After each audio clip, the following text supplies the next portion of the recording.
En la videollamada familiar del domingo, mi esposo compartió pantalla y, con mi padre riéndose al fondo, mostró un contrato de protección que yo supuestamente acepté.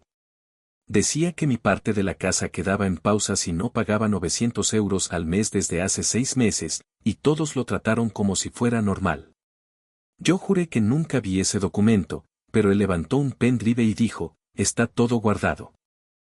Cuando lo conectó y abrió la carpeta, el primer archivo se llamaba. Ese archivo tenía mi nombre completo en mayúsculas, seguido de un número de DNI que no era el mío. El archivo se llamaba contrato-María-Salgado-final. PDF y en cuanto lo abrió, apareció un contrato con mi firma escaneada al final. Mi firma. Igual a la que uso siempre. Pero yo jamás firmé eso. La videollamada era de esas que hacemos todos los domingos a las 7, mis padres, mi hermana desde Logroño, mi cuñado, y mi marido, Sergio, conectados desde el salón. Yo también estaba ahí, claro, con cara de cansada y el pelo mal recogido. Era el único momento tranquilo de la semana. Hasta que no lo fue. Todo empezó con un comentario casual de mi padre, ¿y cómo van con la hipoteca? Yo tragué saliva y dije que algo justa, pero bien. Sergio, que estaba demasiado tranquilo, sonrió como quien ya sabe el final del chiste y dijo, de eso justo quería hablar. Compartió pantalla. Abrió una carpeta que decía documentos importantes y dentro, varias subcarpetas con fechas, nombres y copias de papeles que yo nunca había visto. Entre ellas, esa, contrato-María-Salgado-final. PDF. Dio doble clic y el PDF se expandió. Mi corazón se encogió. Era un contrato con membrete legal, sellos, condiciones, fechas. Un documento que supuestamente yo había firmado hacía 6 meses. Decía que, para conservar mi parte de la casa, debía transferirle 900 euros cada mes como parte de un acuerdo de protección financiera ante desequilibrio patrimonial. Yo no entendía ni las palabras. Pero ahí estaba mi nombre. Mi firma. Y la frase que me hizo hervir la sangre, en caso de impago, se autoriza la suspensión temporal de titularidad sobre el inmueble ubicado en calle Bailén, Madrid, compartido con el señor Sergio Ávila Muñoz. ¿Qué es esto? Pregunté. Mi padre se reía. Mi madre miraba a la cámara con cara de otra vez María. Mi hermana se quedó callada. Lo firmaste, María. Hace 6 meses, dijo Sergio, sin levantar la voz. Está en el pendrive. Si quieres te lo vuelvo a enviar. Sacó un pendrive negro del cajón del escritorio y lo levantó con una sonrisa. Está todo guardado, repitió como si eso fuera una garantía de transparencia. Me sentí como si me hubieran echado un balde de agua helada. Todo el mundo actuaba como si fuera lógico. Como si fuera normal. Como si yo no tuviera derecho a protestar. Dije que jamás había visto ese documento. Que no sabía nada de eso. No te pongas así, hija, dijo mi padre. Si lo firmaste, lo firmaste. Todos lo hacemos por seguridad. Yo también firmé uno con tu madre. ¿Perdón? Pregunté. Lo firmaste cuando estábamos con lo del préstamo para tu coche, añadió Sergio. Me diste autorización para gestionarlo todo, y este papel era parte del paquete. No sé si leíste bien, pero firmaste. No. No lo leí bien. Porque no me lo mostraron. Empecé a recordar ese día. Sergio vino con varios papeles impresos y me dijo que firmara para la cuota del seguro. Iba tarde. Me empujó el boli. Aquí, y aquí, y aquí. Y yo firmé. Porque confiaba. Porque era mi marido. Porque llevábamos 8 años juntos y creía que eso significaba algo. El resto de la videollamada fue como un juicio sin defensa. Sergio explicaba cada cláusula como si fuera un abogado. Mi padre asentía como si ya supiera todo. Mi hermana no decía nada, pero su silencio era cómplice. Nadie preguntó si yo estaba de acuerdo. Nadie se sorprendió de que no supiera nada. Cuando pregunté qué significaba poner en pausa mi titularidad, Sergio respondió. que hasta que regularices los pagos, legalmente no puedes tomar decisiones sobre la casa. Ni vender, ni alquilar, ni hipotecar. Es solo una medida de protección. Nada personal. Nada personal. Esa frase me retumbó. Dije que quería ver el documento original. Que eso no era legal. Que iba a hablar con un abogado. Sergio se rió. Se rió con esa risa que conocía bien. La que usaba cuando me hacía sentir pequeña. Claro, habla con quien quieras. Pero todo está firmado. Y guardado. Mi madre, en vez de apoyarme, murmuró, estas cosas se hablan en privado, hija. Y ahí supe que algo estaba podrido. No solo en mi casa. En toda la familia. Al final, colgué sin despedirme. Cerré el portátil con el corazón desbordado. Fui directo a la cocina. No para llorar. Para buscar algo. Un sobre. Un papel. Cualquier prueba de que no estaba loca. Pero no encontré nada. Solo una caja en el fondo de un cajón. Una caja metálica donde Sergio guardaba papeles viejos. Cerrada con un candado. Y justo ahí supe que, dentro de esa caja, iba a encontrar algo que nadie quería que leyera. Y que lo que estaba en juego no era solo la casa. Era toda mi vida. Suscríbete al canal y dale like a este video para seguir descubriendo historias inspiradas en conflictos reales sobre familias, herencias, dinero y secretos de los que ya no es posible callar. Tu apoyo mantiene esta voz viva. Tengo 35 años. Me llamo María Salgado y trabajo como administrativa en una gestoría fiscal en Madrid. Llevo 7 años ahí, y aunque el sueldo no es para tirar cohetes, me permite pagar la mitad del piso, comprar comida decente y ayudar con lo básico en casa. Sergio, mi esposo, tiene una consultora online desde 2020. Al principio no facturaba casi nada, pero el año pasado le empezó a ir bien con asesorías a pequeñas empresas. O eso me decía. Vivimos juntos desde hace 8 años. Compramos este piso hace 6 con una hipoteca compartida. El banco pidió que ambos apareciéramos como titulares y firmamos todo en conjunto. En teoría, es mitad de cada uno. Pero últimamente, él hablaba como si todo fuera suyo. Yo me encargo de lo cotidiano. Poner lavadoras, pasar la compra, llevar las cuentas del súper. Él dice que trabaja más con la cabeza, y que por eso no puede estar pendiente de tonterías logísticas. Me lo decía en broma, pero dolía igual. La cosa empezó a cambiar hace unos 8 meses. Sergio empezó a hablar raro, como si yo fuera una carga. Comentarios sueltos, yo pago más impuestos porque tú no haces declaraciones trimestrales, o si no puedes aportar más, por lo menos no frenes. Me reía al principio, pero cuando lo repites tanto, ya no es broma. Un día me pidió que firmara unos papeles para renovar el seguro del coche y un documento de autorización bancaria para agilizar unos pagos. Lo hizo justo cuando yo estaba saliendo para el trabajo, con prisas. Me puso el bolígrafo en la mano y dijo, solo firma, esto es rutina. Lo hice. Pensé que era rutina. Unos días después vi que tenía una carpeta en el ordenador con mi nombre. Intenté abrirla y me pidió contraseña. Nunca la había visto antes. Cuando le pregunté, me dijo que eran cosas de contabilidad interna. Me sonó raro, pero no quise discutir. Yo no soy de las que buscan lío. Luego empezaron los atrasos. Yo transfería mi parte de la hipoteca a su cuenta, como siempre. Pero él me dijo que ahora también tenía que ingresar 900 euros mensuales para nivelar los gastos del hogar. Le dije que no podía, que ya contribuía con todo lo que tenía. Él no discutió. Solo dejó de hablarme una semana entera. Al mes siguiente me cortaron internet. Sergio me dijo que se había olvidado de pagar. Después, la luz. Dijo que había un error en la domiciliación. Luego el seguro médico me lo rechazaron por falta de pago, y yo no entendía nada. Supuestamente él gestionaba todo. Un día me llegó una notificación del banco.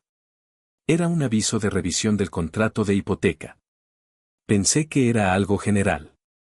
Sergio dijo que él lo gestionaba. Yo estoy en eso, me dijo.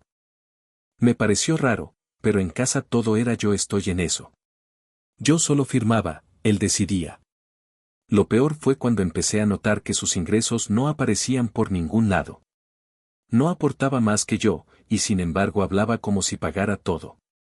Le pregunté varias veces, pero siempre desviaba, tú no entiendes de fiscalidad, o no me fiscalices en mi propia casa. Así me lo soltaba, como si la casa no fuera de los dos. Me fui apagando poco a poco. Cada vez hablábamos menos. A veces pasaba días trabajando desde el salón sin dirigirme la palabra. Solo me mandaba audios por WhatsApp pidiéndome que comprara tal cosa o que firmara otro documento de rutina. Sentí que vivía con un jefe, no con un compañero. Todo esto lo callaba. Incluso a mi hermana le decía que estábamos bien. Me daba vergüenza reconocer que algo se estaba desmoronando y yo no sabía ni por dónde empezar a recoger los pedazos. Un viernes por la tarde, fui al cajón donde guardábamos los documentos de la casa. Ya no estaban. Solo quedaban carpetas vacías. Sergio me dijo que los había digitalizado todo por seguridad. Que ahora solo usaba su pendrive y su nube privada. Le pedí acceso. Me dijo que eso no es para ti. Y entonces lo entendí. Todo lo que alguna vez fue compartido, ahora era suyo. Su contraseña. Su control. Su decisión. Lo único que yo seguía teniendo era mi parte en el contrato de la casa. Hasta que llegó la videollamada del domingo. Ahí entendí que ni eso. Que mi nombre en los papeles era apenas una formalidad.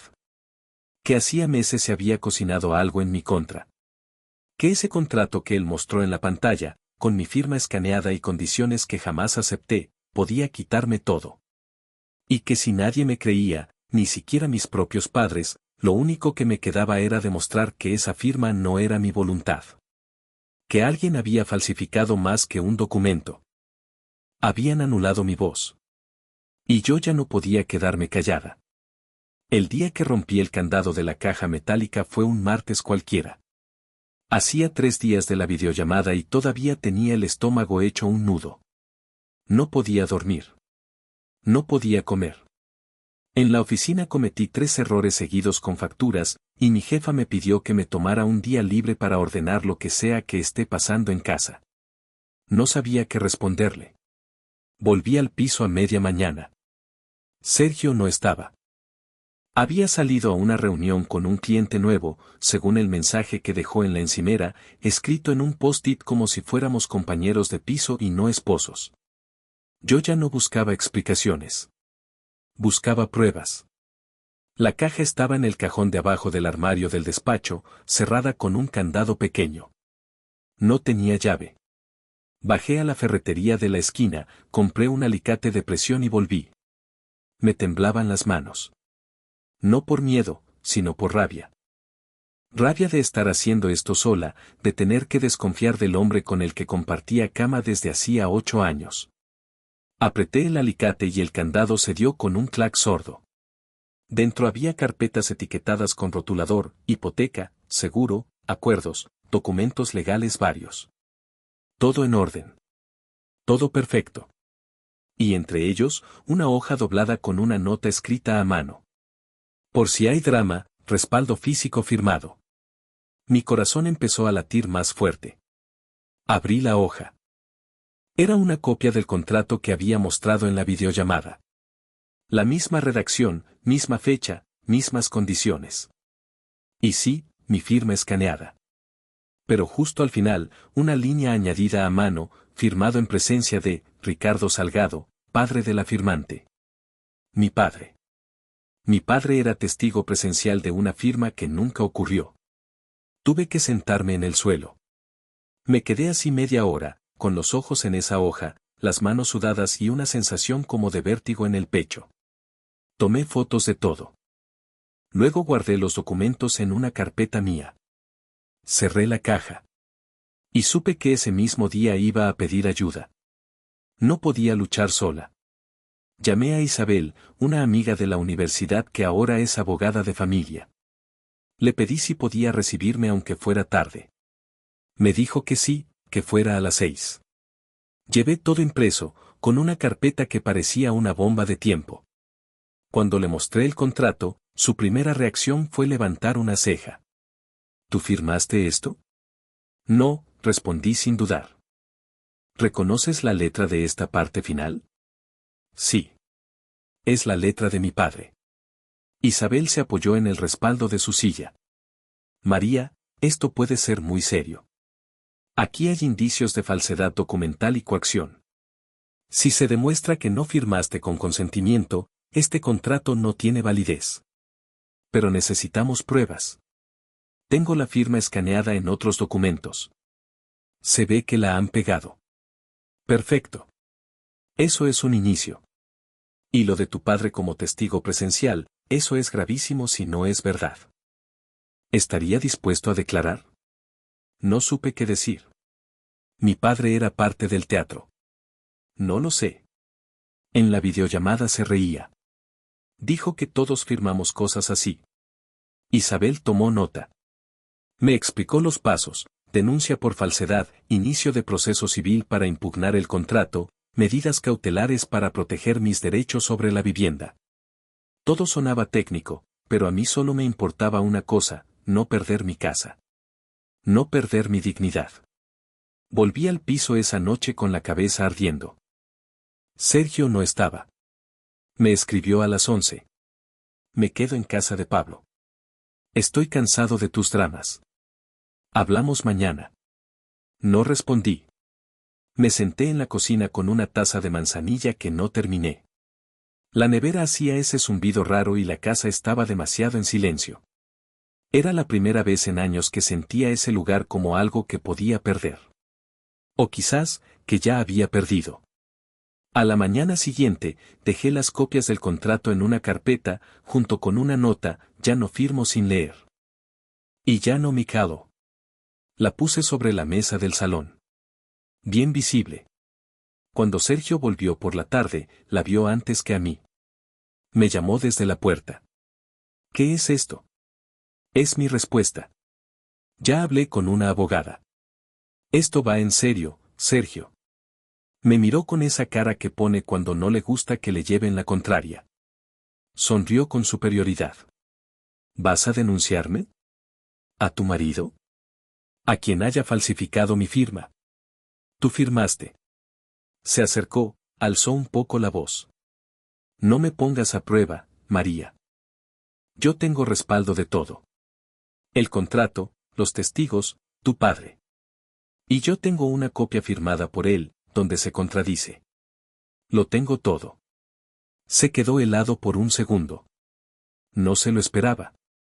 Estás cruzando una línea, dijo en voz baja. La cruzaste tú el día que hiciste un contrato para quitarme mi casa a escondidas. Sergio cerró los puños. No dijo nada más. Dio media vuelta, recogió su portátil y se encerró en el despacho. Esa noche no cenamos juntos. No hablamos. No dormimos en la misma cama.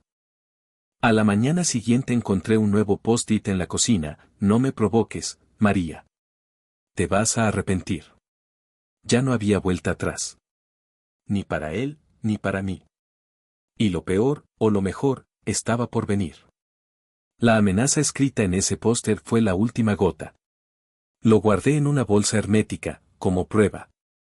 No porque creyera que Sergio fuera capaz de algo extremo, sino porque ya no podía confiar en lo que era capaz o no. Ese mismo día llamé a Isabel y le dije: voy con todo.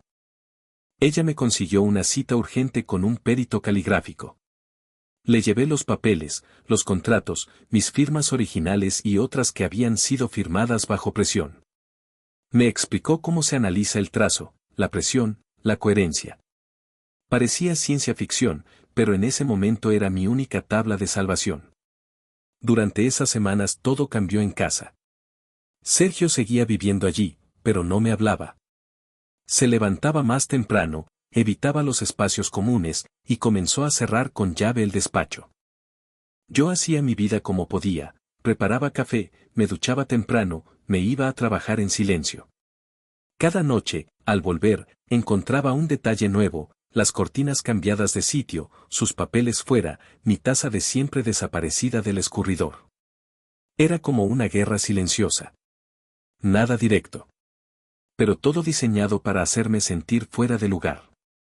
Una noche encontré mis libros de recetas en una caja junto a la puerta. Me los dejó ahí como si fuera yo la que debía irse. No le di el gusto. Los llevé de vuelta a la estantería sin decir palabra. Una semana después llegó el informe del perito. El documento decía en letras frías y objetivas, firma escaneada. Inserción digital. No corresponde a trazo manuscrito. Fue como respirar aire limpio después de semanas de ahogo. Por fin tenía algo sólido. Ese mismo día Isabel presentó la denuncia por falsedad documental. Y añadió una solicitud de medida cautelar para que Sergio no pudiera hacer ningún movimiento legal sobre la casa sin mi consentimiento. Fue un proceso lento, lleno de papeles, visitas al registro y horas con el móvil pegado a la oreja. Pero cada paso me devolvía un poco de fuerza. La familia tampoco ayudaba. Mis padres minimizaron todo.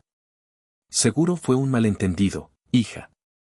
Mi hermana, al menos, me creyó.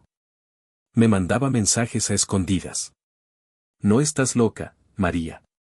Esto es abuso. Si necesitas venirte unos días, aquí estamos. Pero yo no me iba a ir. No era solo por el piso. Era por todo lo que me había costado construir una vida con dignidad. Por todo lo que había callado por años. Me quedé. Entonces empezó el contraataque. Sergio me dejó una carta en la mesa del salón. Decía que iba a iniciar un proceso de reclamación patrimonial para quedarse con el piso por incumplimiento financiero de la cotitularidad. Me acusaba de daños psicológicos, de poner en riesgo su estabilidad económica, y decía tener testigos de que yo había firmado todo consciente y voluntariamente. Su testigo principal, mi padre. Ese día lloré. No porque tuviera miedo de perder. Lloré por la traición. Por tener que enfrentarme a mi propia familia. Me sentí sola. Pero la soledad también te hace libre. Porque ya no esperaba nada de nadie, excepto de mí misma. Con Isabel empezamos a preparar una audiencia. Mientras tanto, el juez aceptó la medida cautelar y Sergio recibió una notificación: no podía vender, hipotecar ni modificar ningún documento relacionado con la vivienda sin mi firma. Eso lo descolocó. Dejó de hablarme por completo. Empezó a dormir en el sofá. A veces se quedaba en casa de su amigo Pablo. Empezó a llegar tarde. Una noche volvió borracho. Me miró desde la puerta del pasillo y dijo: «Has roto todo». Yo no respondí. Cerré mi puerta con llave. En la oficina, intentaba que nadie notara lo que pasaba. Pero estaba agotada. Me costaba concentrarme. Una vez imprimí mal 30 nóminas y me puse a llorar frente a la impresora. Mi jefa me llevó al baño y me dijo: «Si necesitas irte unos días, vete. Pero no dejes que te quiten lo que es tuyo». Empecé a dormir mal. Me despertaba a las 3 de la madrugada con taquicardia. Soñaba con abogados, con jueces, con firmas falsas. Pero también soñaba con ventanas abiertas. Con luz entrando. Una tarde, al volver de trabajar, encontré la puerta del despacho entreabierta. El candado ya no estaba. Dentro, todo estaba revuelto. Había sobres abiertos, carpetas nuevas. En una de ellas encontré una hoja que me dejó helada. Era una simulación de contrato de venta. Fecha: próxima semana. Precio simbólico. Comprador: Pablo Gutiérrez. Sergio planeaba venderle su parte del piso a su mejor amigo. Un truco legal. Una jugada sucia. Llamé a Isabel de inmediato. Me dijo que el documento aún no tenía validez y no estaba firmado. Que lo incluiríamos en la denuncia. Que la medida cautelar lo protegía, por ahora. Pero ya no había margen para errores. Al día siguiente fui al registro de la propiedad. Solicité una nota simple actualizada. Verifiqué cada línea. Todo seguía en nuestro nombre conjunto. Aún tenía tiempo. Esa noche hice algo que no había hecho nunca. Fui yo quien dejó una nota sobre la mesa. No era un post-it. Era una carta. Sergio, esta casa es mía tanto como tuya. Pero tú perdiste el derecho moral a compartirla. Ya no soy la que firma sin leer. Nos vemos en el juzgado. La firmé con mi nombre completo. Con mi letra firme. Y con la rabia serena de quien ya no tiene miedo. Faltaban días para la audiencia. Y yo, por fin, me sentía lista. El día de la audiencia llegué con el corazón acelerado, pero con la carpeta bien sujeta bajo el brazo. Dentro llevaba todo, el informe del perito caligráfico, los documentos manipulados, las capturas del contrato de venta simulada a nombre de Pablo, y copias de los mensajes que Sergio había dejado como pequeñas bombas emocionales por la casa. Todo numerado. Todo ordenado. Todo listo. Sergio estaba sentado frente a mí, con su traje azul claro y esa cara de superioridad que conocía tan bien.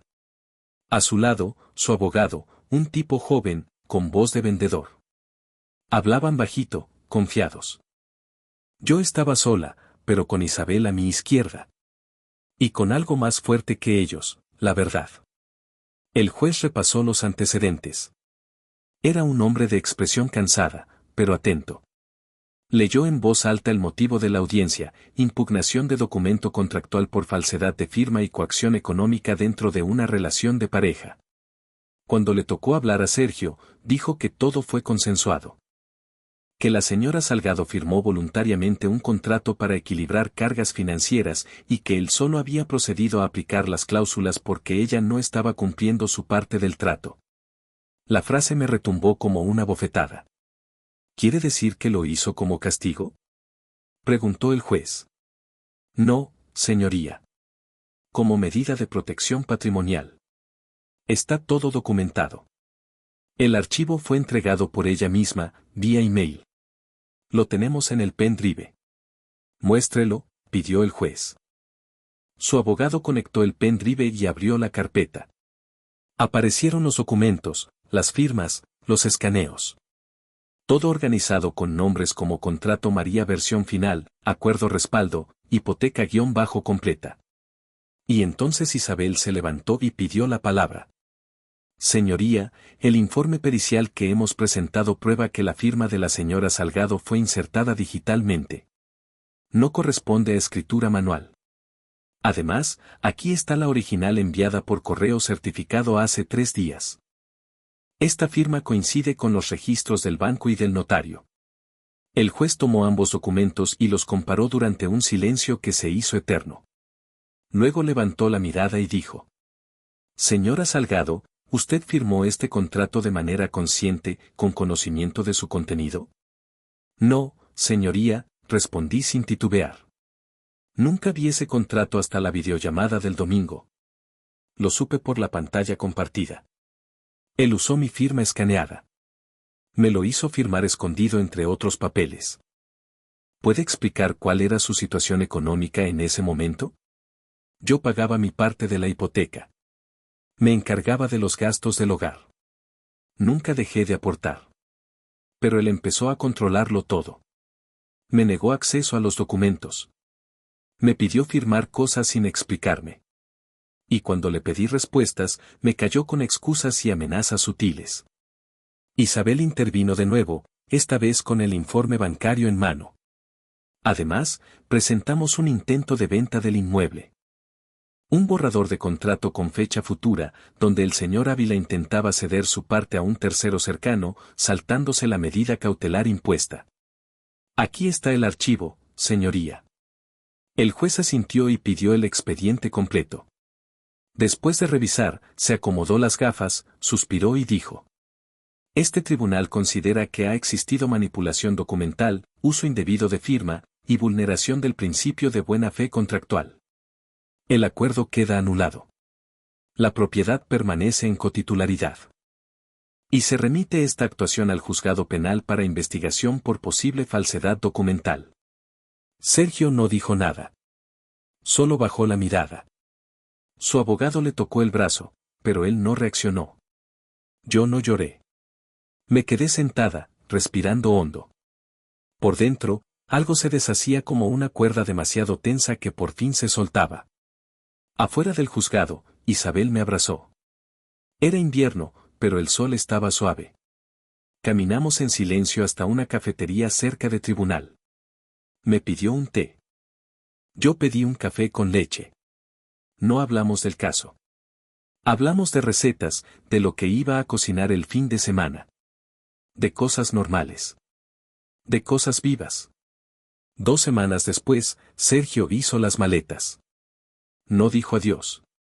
Me dejó un correo diciendo que se iría temporalmente y que ya hablaremos del resto. No hizo falta. Cambié la cerradura el mismo día. Volví a respirar tranquila. La casa ya no se sentía como un campo de batalla. Recuperé mis rutinas, poner música mientras limpio, leer en el sofá, cocinar sin tener que justificar cada gasto. Un viernes, encontré el pendrive en el fondo de un cajón. Lo saqué, lo miré un rato, y luego lo partí con un martillo en el balcón.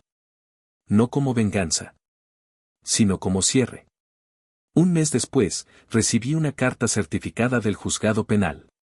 Me informaban que se había iniciado una investigación contra Sergio por falsedad documental.